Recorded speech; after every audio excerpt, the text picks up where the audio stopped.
Hola, muy buenos días.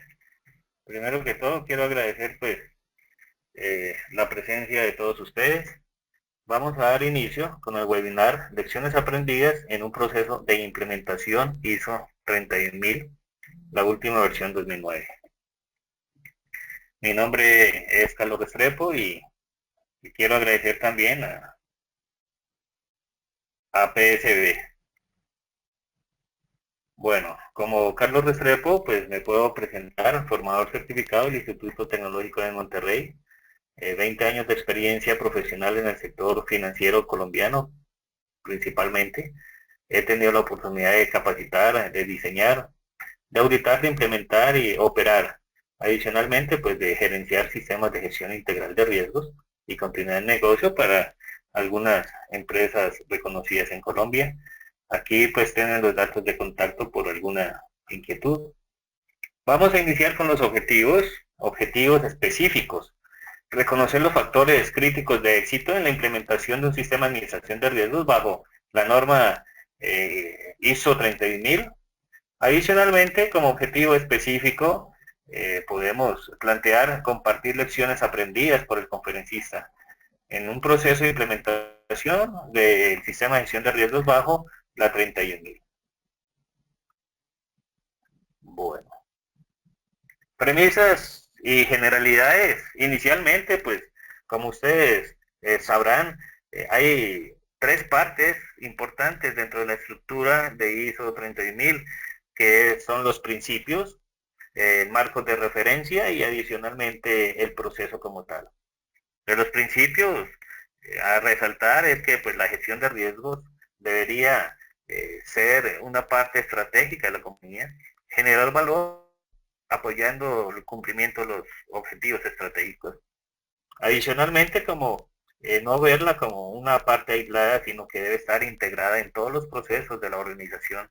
Adicionalmente, apoyar la toma de decisiones, suministrando información adecuada y oportuna a la alta dirección. ISO 31000 me habla de toma de decisiones a nivel estratégico, táctico y operativo. Tiene un componente importante, la ISO 31000, que es el manejo de la incertidumbre, ¿sí? Adicionalmente, también habría que tener en cuenta dentro de los principios, algunos principios a resaltar, que la gestión de riesgos debe adaptarse a la realidad, tamaño, naturaleza de la empresa, y por eso pues vamos a diseñar, o es la necesidad de reconocer la empresa y diseñar un sistema a la medida. Un sistema transparente e inclusivo, incluyendo contemplando la interacción con todos los principales interesados. Después de eso entramos al marco de referencia, prácticamente es desarrollar el ciclo planear, hacer, verificar y actuar. La planeación podríamos nosotros tener en cuenta dentro de aspectos generales, poder definir los objetivos. Iniciamos definiendo un objetivo para el sistema de gestión de riesgos, definiendo unas políticas, un marco estructural, igualmente roles y responsabilidades para la gestión de riesgos. Con base en eso vamos a mirar el proceso un poco más detalladamente, ¿sí? E iniciamos desde la identificación del riesgo, haciendo mucho énfasis en la definición de objetivos. Bien sea que vayamos a hacer una identificación de riesgos por líneas de negocio, procesos, subprocesos, o puede ser por servicios, debemos tener muy presente cuáles son los objetivos por cada proceso. Por ejemplo, si lo hacemos con enfoque en procesos, dado que de la definición de ISO 31000 de riesgos como efectos de la incertidumbre sobre los objetivos, al no tener objetivos se desconfigura todo el propósito. O también podríamos nosotros identificar los riesgos con base en los procesos críticos para poder implementar un sistema de gestión de riesgos de manera incremental en el tiempo.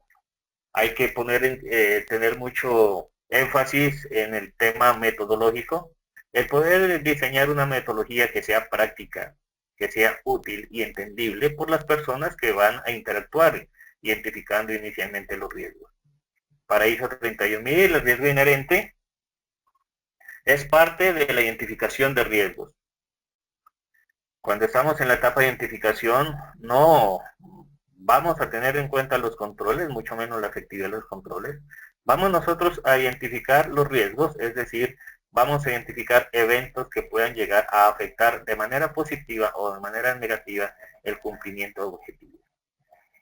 Vamos a tener también en cuenta no confundir el riesgo con debilidad de control. En ocasiones he visto que eh, se confunde una debilidad de control con un riesgo. Aquí vamos a tener la oportunidad prácticamente de depurar un insumo importante para una completa gestión, que es una lista muy exhaustiva de los riesgos. Igualmente tendríamos que resolver nosotros la gran inquietud que se presenta de quién va a identificar los riesgos. En mi experiencia, lo más ideal es que sea un grupo multidisciplinario. En algunas ocasiones lo que escucho es que el riesgo debe ser identificado por el líder de proceso, quien es el que lo conoce. Sin embargo, habría que tener muy en cuenta el grado de madurez de la empresa.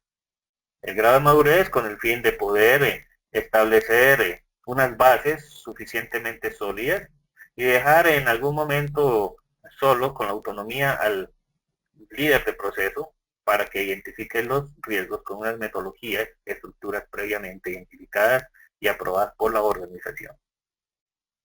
Inicialmente, entonces, lo recomendable es que la identificación de riesgos sea realizada por un grupo multidisciplinario, con el objetivo de empezar a formar cultura e inicialmente poder disminuir el grado de incertidumbre frente al objeto previamente analizado. Después de la identificación entramos a la fase de análisis, resaltando el tema de probabilidad de impacto. Probabilidad de impacto, deberíamos nosotros apoyarnos en una metodología acorde al grado de madurez de la empresa. ¿Qué significa esto? Que si nosotros tomamos como base, por ejemplo, un grado de madurez de COVID 4.1 o adicionalmente el CMM en 6 niveles, tendríamos que tener muy presente que pues a nivel 0, a nivel 1, difícilmente uno podría llegar a cuantificar. Luego lo ideal es poder empezar por un método cualitativo, pasar a uno semi-cuantitativo y posteriormente a uno cuantitativo con los riesgos que se pueden, medir. No todos los riesgos los podemos medir, ¿sí? Cuantificar. Para la evolución de estas metodologías, de estos métodos, determinando la probabilidad en impacto, es indispensable, se vuelve una fuente indispensable el registro de eventos o incidentes, como lo tenga determinado la empresa internamente, como lo nombre. En esta fase de análisis de riesgos también tenemos en cuenta los controles que mitigan tanto la probabilidad e impacto, que influyen en la probabilidad e impacto, y adicionalmente el grado de efectividad de esos controles para poderlos combinar y generar dentro de la fase de análisis de riesgos el nivel de riesgos. Vamos a la fase de priorización, de evaluación, perdón, donde uno de los entregables, si nosotros lo podemos ver dimensionado como proyecto, uno de los entregables de la fase de evaluación es la priorización de riesgos. Para eso es importante, dentro del marco de referencia, haber establecido los criterios de riesgos de la organización, entendiendo los criterios de riesgos como los aspectos más importantes que ha definido la empresa para que con apoyo de la alta dirección y con apoyo de la gestión de riesgos se lleguen a cumplir los objetivos. Criterios de riesgos como por ejemplo proteger, mantener la reputación y la imagen de la empresa. Sí, criterios de riesgos como por ejemplo disminuir o evitar multas y sanciones por incumplimientos legales y reglamentarios. O criterios de riesgos como por ejemplo disminuir los costos de la operación a través de un sistema de gestión de riesgos. Esos criterios son el insumo importante como para nosotros poder evaluar. Evaluar el riesgo y gestionarlo, apuntándole para, digamos, a los aspectos que la empresa, la alta dirección, han determinado que les genera valor y que son relevantes para la empresa. Otro de los criterios de riesgos importantes a tener en cuenta es el apetito del riesgo definido previamente en el marco de referencia. Es el riesgo que la empresa está dispuesta a asumir, puede ser medido cualitativamente, cuantitativamente. Todo también depende de la variable que se tenga de referencia para poder medir ese riesgo. Y todo también depende del grado de madurez de la empresa. He aquí que de esta fase entonces salen los riesgos priorizados. Pasamos a la siguiente fase, que es el tratamiento, y es mirar el riesgo y la cobertura que nosotros vamos a establecer de acuerdo al apetito de riesgo o al nivel de riesgo establecido por la empresa. Se generan los planes de acción, es importante realizar un seguimiento al cumplimiento de los planes de acción, y se vuelve relevante para esta fase el poder nosotros dimensionar la razonabilidad de los controles que se han sugerido dentro de los planes de tratamiento. Entiéndase razonabilidad, el hecho de que no salga más costoso el control que el mismo riesgo. Y para eso nosotros deberíamos, nosotros los que trabajamos en auditoría, riesgo, control, el poder estimar el costo no solo de implementación, sino de mantenimiento de lo que generalmente no se hace, y posiblemente el control que estamos nosotros sugiriendo va a evitar ese riesgo, pero a unos costos que sobrepasan la materialización del riesgo. Entonces es muy relevante para esta fase el poder nosotros, conjuntamente con finanzas, el dueño del proceso, establecer una asignación de presupuesto de acuerdo al estimado del costo, repitiendo lo anterior dicho, costo no solamente de la implementación, sino también del mantenimiento durante el tiempo. Otro de los aspectos relevantes que les puedo compartir es la importancia y la necesidad de establecer dentro de los planes de acción los indicadores de efectividad. Esto con el fin de poder nosotros validar o evaluar o asegurarnos que efectivamente el control está cumpliendo los objetivos para el cual fue diseñado. Esto es importante discutirlo con el dueño del proceso al momento de establecer los planes de acción y llegar a un acuerdo de cuál es el mejor indicador para medir la efectividad del control durante el tiempo.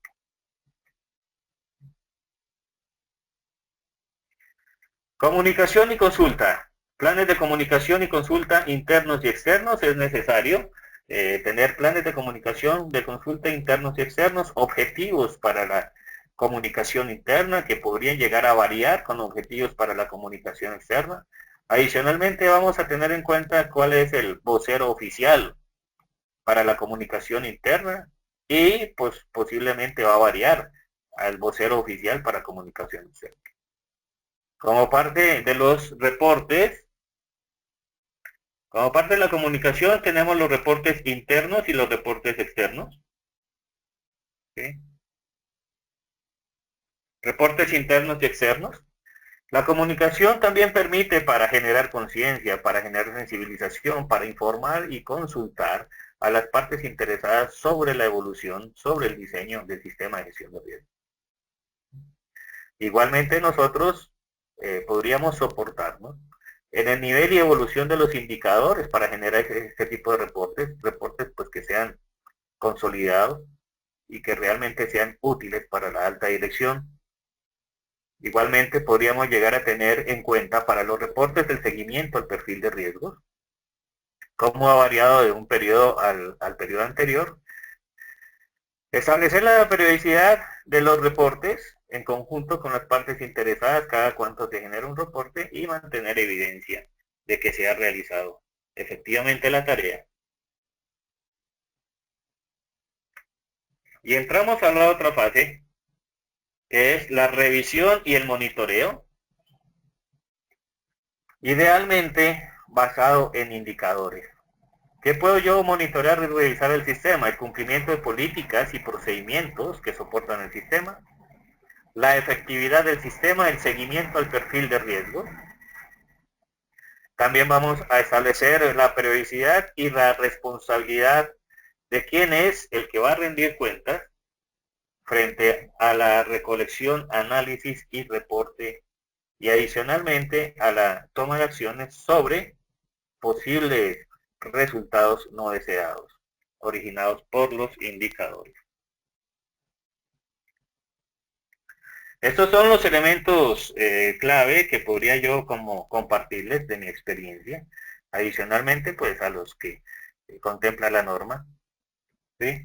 Pero ahora también quiero compartirles las lecciones aprendidas en todo el proceso de implementación y gestión de riesgos.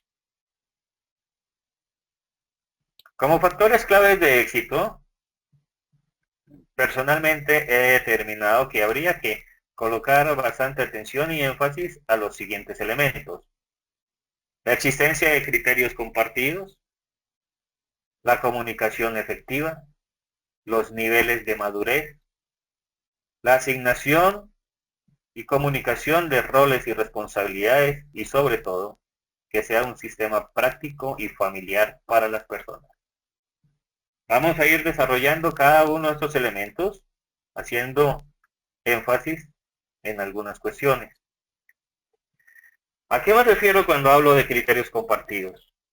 A la importancia de tener el lenguaje como un facilitador para coordinar acciones interna y externamente a la empresa. Recordémonos que estamos en un mundo conceptual, ¿sí? Y que de una u otra forma, con la gestión de riesgos, estamos reconociendo la realidad e interpretando la realidad. Uno de los elementos importantes a tener en cuenta es el factor de interpretación. Interpretación normativa. Interpretación de las mejores prácticas. La interpretación que le da el líder tanto a la normativa, a las mejores prácticas, a la realidad de la empresa. Y la interpretación que le da el auditor tanto a la norma, las mejores prácticas, la realidad de la empresa y la cultura. Ojalá esas interpretaciones entre líder y auditor partan de la misma base, ¿sí? Adicionalmente, interpretación sobre el tema de qué, sobre el riesgo, que es un riesgo. He tenido la oportunidad de escuchar varias colegas y se genera bastante dificultad en el sentido de las definiciones. Hay más de una definición al interior de la empresa sobre qué es riesgo y esto dificulta mucho la gestión integral de riesgo.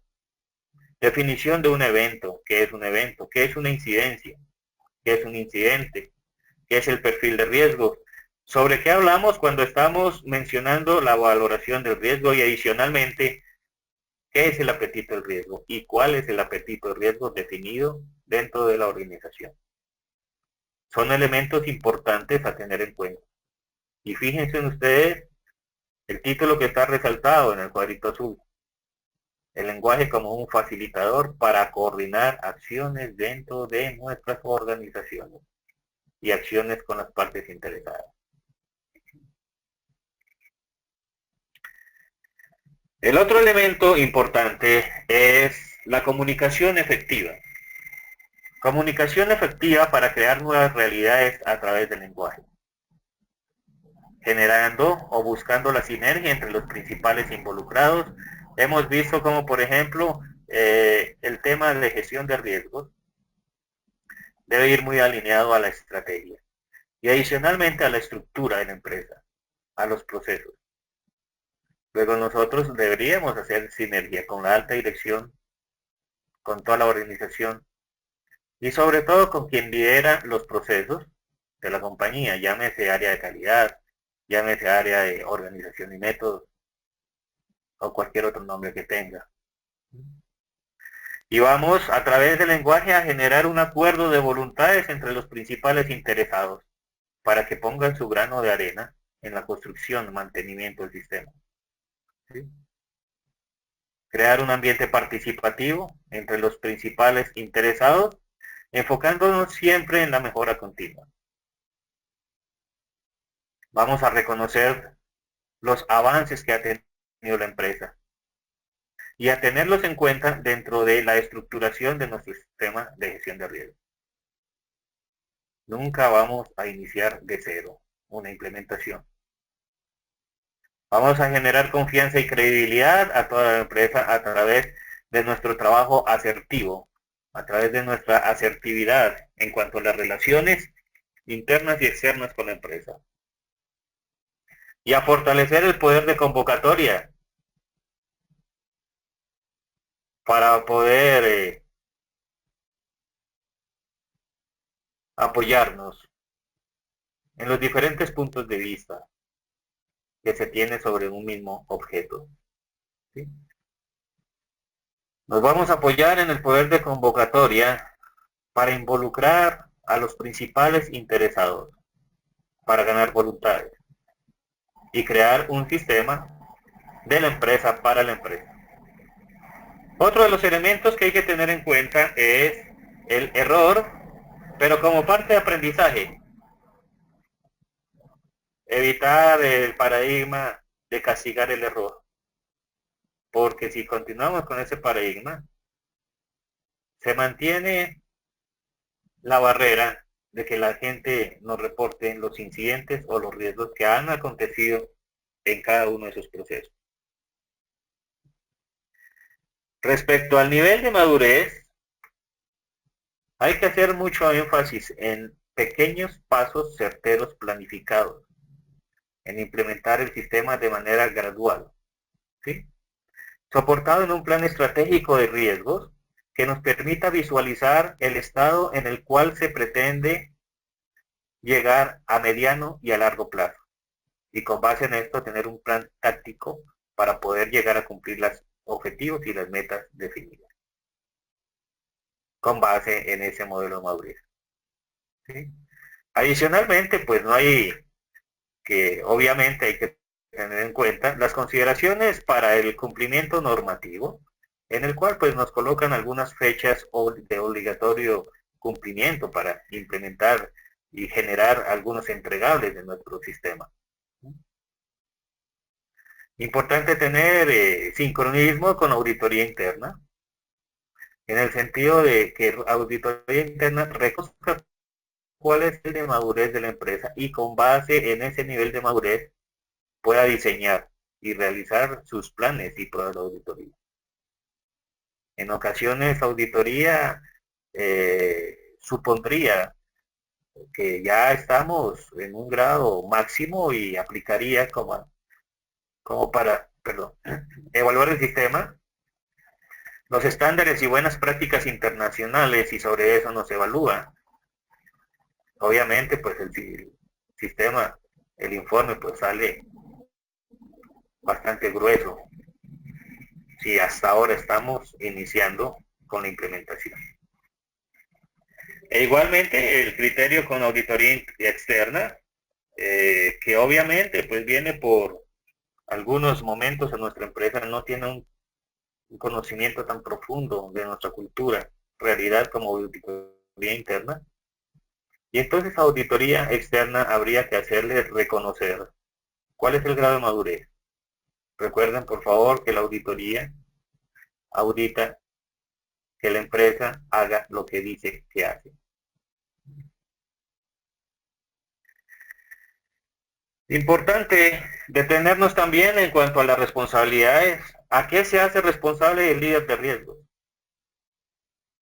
Algunos de los elementos importantes a resaltar los coloco en el slide. El líder de riesgos obviamente debe saber de riesgos, pero es indispensable que entienda el negocio y su entorno. ¿Sí? Que proponga estrategias a seguir de riesgos, que provea metodologías prácticas ajustadas a la realidad, cultura de la organización. Obviamente el líder de riesgos tiene que fortalecer su habilidad de convocatoria y relacionamiento con los diferentes líderes de la organización. Ganar credibilidad y confianza generando valor de manera tangible para ganar reconocimiento y que verdaderamente lo sigan y sea un factor de cambio positivo para la organización. Importante también establecer dentro de la empresa, de mi experiencia, es una línea muy delgada, la responsabilidad frente al riesgo del líder de riesgos y auditoría. En ocasiones hay tareas que se repiten, generando ineficiencia para cada una de las empresas, de los procesos de la organización.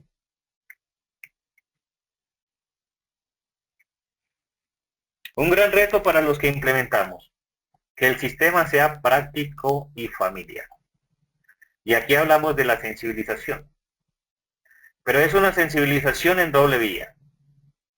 La sensibilización que nosotros como líderes de proceso vamos a dar a la empresa frente a las prácticas y metodologías discutidas y aprobadas formalmente por la organización. Pero también la sensibilización que nosotros vamos a darnos, reconociendo cuál ha sido el proceso utilizado por la empresa para gestionar el riesgo durante el tiempo. Y ese proceso lo vamos a reconocer, lo vamos a respetar y lo vamos a mejorar aplicándole la mejora continua. La idea es que las personas sientan que se está mejorando lo que ellos han hecho durante el tiempo gestionando el riesgo. Es contraproducente que las personas piensen que están partiendo de cero y que se está iniciando con algo nuevo.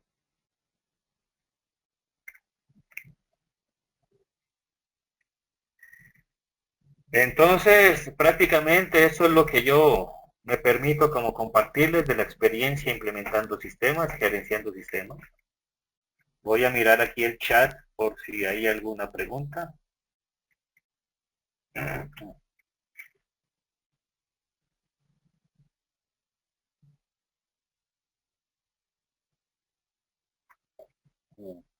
Aquí tengo una pregunta, la voy a contestar por el chat. Me dice, hola, la norma habla de analizar las consecuencias de los riesgos, ¿sí? Y su probabilidad. ¿Qué recomiendas? ¿Evaluar probabilidad de consecuencias o probabilidad de evento?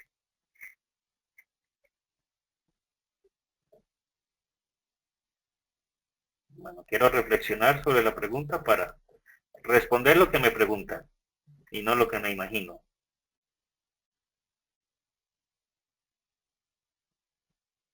Oh, se me fue esa pregunta. Un momento, por favor.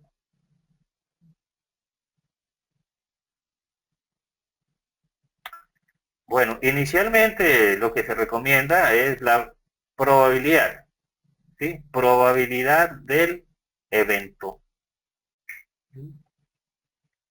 Si no hay evento, no habría la materialización de consecuencias. Voy a escribir. Bueno, permítame. Para un proceso X, ¿qué catálogo de riesgos puedo utilizar? Bueno, yo por favor les voy a responder de acuerdo a mi experiencia. Mr. Carlos, can you hear me? Yes. You can give the answers not by writing, but please answer to them by speaking. Speaking, ¿ok? Yes, thank you. Bueno, me hablan del catálogo de riesgos. De acuerdo a mi experiencia, como les comenté al inicio de mi presentación, prácticamente toda mi vida he trabajado en el sector financiero. Entonces, el último trabajo que realicé, implementamos ISO 31000, ¿sí? Soportándonos en los lineamientos de Basilea, con el fin de nosotros poder identificar factores de riesgo, y sobre esos factores de riesgo hacíamos la identificación. ¿Hay alguna otra pregunta?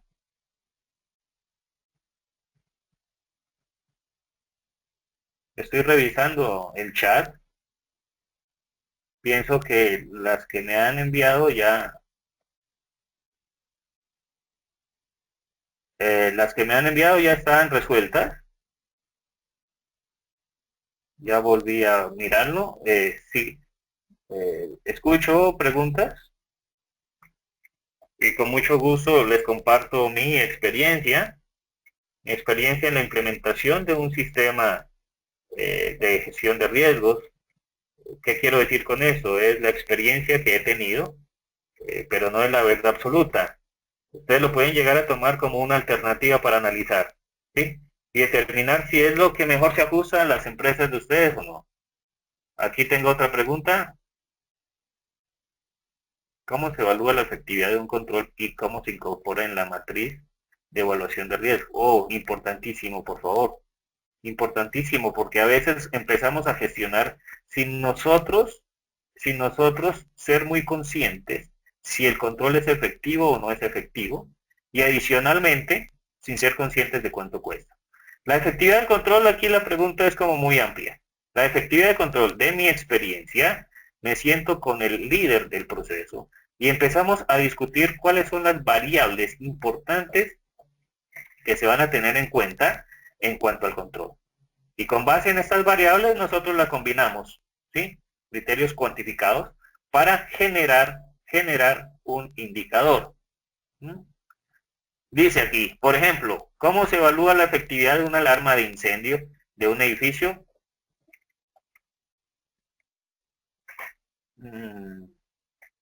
Por ejemplo, quiero reflexionar sobre esto. ¿Cómo se evalúa la efectividad de alarma? Bueno, en principio hay que nosotros establecer cuál es el objetivo. ¿Cuál es el objetivo del control? ¿Sí? Por favor, trabajemos sobre objetivos del control. Entonces, ¿cómo se evalúa la efectividad de una alarma de incendio? ¿Ok? Aquí la pregunta es, ¿qué es lo que quiero evaluar? ¿Sí? Puede haber un indicador a nivel operativo. Lo que quiero evaluar es que al oprimir el botón la alarma suene. ¿Mm? Y hacer unas pruebas periódicas. Bueno, o quiero evaluar que al momento de oprimir el botón, realmente la gente, las personas sepan actuar y estén protegidas. Entonces, esa pregunta me ayuda como a enfatizar la importancia, por favor, la importancia de definir un objetivo de control. Y aquí es donde nosotros nos vamos a poner a reflexionar. ¿Y el control para qué? Bueno, dice, ¿cómo se evalúa la efectividad de un control y cómo se incorpora en una matriz de evaluación de riesgos? Esto ya ustedes lo determinan internamente. A mí personalmente no me gustan las matrices con muchos campos, no me gustan las matrices muy largas porque desmotiva a las personas. ¿Sí? Yo, por ejemplo, lo tenía en cuanto a la efectividad del control, nosotros teníamos una hoja de vida de control. Una hoja de vida del control donde define el objetivo del control, entre otras cosas, donde define cada cuánto se ejecuta el control, donde define quién es el responsable de ejecutar el control, donde define un indicador de control y donde se define si se deja o no se deja evidencia sobre el control y dónde se deja. ¿Sí? Ok, eso es una de las preguntas. ¿Es necesario contar? Bueno, otra pregunta ¿es necesario contar con una unidad de riesgos o que los líderes de proceso asuman, o que los líderes de proceso asuman los riesgos? Bien, todo depende. Depende del grado de madurez. Recuerdo yo a un gran amigo, un colega, donde yo insistentemente lo estaba molestando para que me diera algún estándar que me permitiera pedir más personas para mi área de riesgos. ¿Sí? Y le pregunté, bueno, mi estimado colega, ¿cuántas personas necesitan riesgos? Y la respuesta de él fue algo sabia, dijo ninguna persona. Entonces, mi respuesta muy personal a esa pregunta, ¿es necesario contar una unidad de riesgos? Al momento de iniciar todo el proceso, para mí es necesario, ¿sí? Pero nuestro gran objetivo, como yo decía a mis colaboradores, nuestro gran objetivo es que a medida del tiempo y alcanzando un grado de madurez ya bastante alto, nosotros no nos volvamos o nos volvamos no indispensables para la empresa. ¿Sí? Porque hay que promover el autocontrol. Y realmente el riesgo, pues, siempre ha existido y las empresas siempre lo han gestionado a su manera. ¿Sí? Hay que recomendar tener en cuenta este tema de que las empresas siempre han gestionado el riesgo y nosotros no somos los salvadores por crear o mantener una unidad de riesgos. ¿Sí? Las empresas han administrado el riesgo y han administrado está bien. ¿Ok? Y nosotros no podemos llegarles a mortificar la vida con algunas metodologías supremamente elaboradas. Todo depende de un grado de madurez. Entonces, en mi opinión, la unidad de riesgos es importante, ¿sí? Iniciando la implementación de un sistema, alguien también me preguntaba que si yo recomendaba un comité de riesgos. Iniciando la implementación del sistema, recomiendo un comité de riesgos, pero también una persona, ¿sí? Que empoderada, individuo, que se haga cargo del riesgo. Bien, eso facilita que lidere el riesgo, ¿no? Eso facilita un poco más la interacción con cada una de las procesos de la organización. Hay una quinta pregunta que dice, ¿qué recomiendas para trabajar la resistencia al cambio? Una fórmula, yo recomiendo para la resistencia al cambio, una fórmula que va a representar mucho trabajo para las unidades de riesgo. Y esa fórmula es proponer un sistema práctico y familiar. Bueno, útil y fácil de manejar.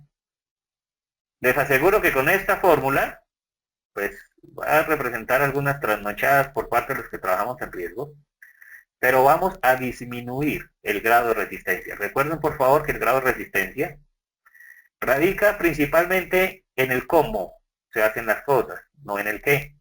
¿Sí? Y el cómo es a nivel de metodologías y procedimientos. Hay otra pregunta que dice, ¿cuál es la forma más práctica para definir el apetito de riesgo? ¿Cómo se debe formalizar en la organización? Bueno, el apetito de riesgo lo define la alta dirección. ¿Sí?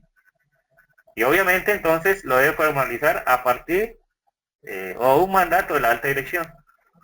La forma más práctica para definir el apetito de riesgo, bueno, esto aquí hay muchos papers en internet. Hay uno del Instituto de Auditores Internos que me habla sobre una combinación. Puede ser una definición de arriba abajo, o sea, el directorio es el que me define, bueno, no quiero exponer más del 5% de mi facturación anual, de arriba abajo, y eso pues hay que tenerlo en cuenta para implementar, o de abajo arriba. De acuerdo a la realidad, a las operaciones del negocio, nosotros llegamos, trabajamos y le proponemos un apetito del riesgo a la organización. ¿Sí?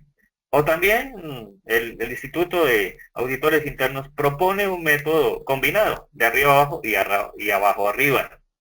Como les comento, hay bastante literatura en internet, accesible para todos, donde me dice paso a paso cómo poder llegar a implementar un apetito de riesgo. La pregunta 7 dice, ¿se puede aplicar la gestión de riesgo basado en 31 solo para un área, no para toda la organización? Hombre, pues sí, principalmente. De hecho, he tenido la oportunidad de entrenar a varios departamentos de auditoría, donde pues dicen, nosotros auditamos basados en riesgos, ¿sí? Entonces me pareció interesante. De hecho, ellos querían implementar ISO 31000 para poder soportar sus programas de auditoría y sus planes de auditoría. O sea, la respuesta es sí, es posible. Sigue acá. De ser así, ¿cómo se engrana si el área es proyecto? Si el área es proyecto. Ya me pregunta por un área específica donde se manejan los riesgos basados en PMI. Totalmente compatible PMI e ISO 31000. ¿Sí? De hecho, los estándares internacionales se fundamentan en principios muy similares. ¿Sí? No es mucha la diferencia. Entonces, obviamente el tema de proyectos, el área de proyectos, también puede soportarse en ISO 31000 para hacer su gestión. Si esa es la intención. 8, dice pregunta 8, ¿ISO 31000 u otro marco de referencia manejan catálogos de riesgos públicos? Por el momento no se manejan, no que yo los conozca. ¿Sí?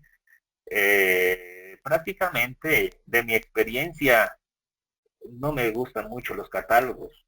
Bueno, no me gustan mucho los catálogos. Realmente, por favor, conformen un equipo multidisciplinario, dando algunos parámetros que les aseguro que los riesgos los tienen ellos en su cabecita. Entonces, lo importante es nosotros promover, ¿sí?, esa participación activa por cada uno de los que conocen el negocio y sacar una lista de riesgos de los que son, de los del negocio. Desde mi punto de vista, no interesa la cantidad, sino la calidad. De hecho, he trabajado para empresas con 800 empleados, trabajando a nivel organizacional con 25 riesgos. ¿Sí? Bien. Otra pregunta. Dice, ¿cuáles son las diferencias entre identificar riesgos y el nivel del proceso, su proceso? ¿Cómo así? ¿Cuáles son las diferencias entre identificar riesgos a nivel de proceso, su proceso de actividad? Bueno, ok. De lo que trato de entender acá es cuáles son las diferencias entre identificar riesgos a nivel de proceso, su proceso de actividad. La diferencia es el grado de dificultad. La diferencia es la complejidad en los procesos. Si mis procesos son muy complejos, pues yo no bajo más del nivel de procesos. Si son fácilmente manejables, pues ingreso a la otra fase que es trabajar no por procesos, sino subprocesos. O si realmente mis procesos están supremamente bien documentados, las personas lo siguen, tienen un grado de madurez bastante alto, eh, y no es tan complejo, pues yo podría llegar a gestionar el riesgo con base en actividades. Por favor, todo depende de ustedes, de sus empresas, pero no le vayan a mortificar la vida a las personas. ¿Sí? Vamos nosotros a dimensionar cuál va a ser el grado de complejidad de acuerdo a la naturaleza propia de nuestro negocio. De acuerdo a mi experiencia, es mucho más práctico partir de algo sencillo e irlo mejorando. No he visto sistemas robustos que partan de algo complejo y que realmente se mantengan en el tiempo. ¿Sí? Pregunta 10. ¿El plan estratégico de riesgos debe ser necesariamente separado del plan? No, puede ser del plan organizacional. Entonces, la respuesta es, puede ser integrado. O sea, aquí lo fundamental es que lo tengan. ¿Sí? Puede ser aparte. Y entonces, dentro del plan estratégico, nosotros podríamos llegar a incluir una referencia a un documento que está aparte. Pero la verdad, pues no, digamos que no influye mucho si está dentro o está afuera. Lo relevante es que esté. Otra pregunta, ¿no debería ser incluido o debe ser solo con... Sí, la respuesta es la misma, ¿no? O sea, puede incluirlo o no, pero lo importante es que esté. Dice, saludos Carlos, desde Visión Mundial Bolivia. Millalco, mi amigo Millalco, un gusto volver a saber de usted.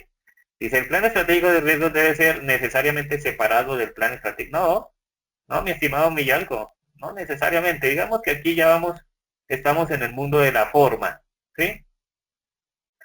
Entonces, habrán algunas organizaciones que de acuerdo a su sistema de gestión documental, pues lo piden adentro. Bueno, lo importante es respetar las normas que ha establecido la empresa internamente para documentar sus procedimientos.